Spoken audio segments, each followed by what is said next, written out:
teenager like you, you're a nail spa, Well, hindi lang po bilang teenager, pero bilang celebrity kasi lahat po ng tao, they look at our overall look. So, syempre kasama na din po na pati ko po. Like, people want to see na your nails are clean, they look pretty, and syempre pag photo shoots, may mga kamay-kamay po.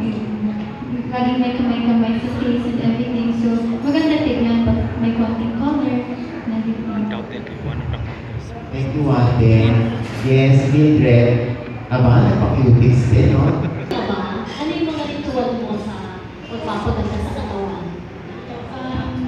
Well, mahilig po ako maligo 2 times a day.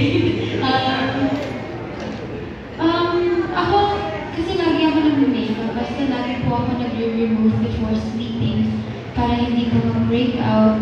Mahilig po ako mag-body scrub para not so often, siguro twice a month or once a month, para lang yung dry skin ma-remove. And ano pa bang mga rituals?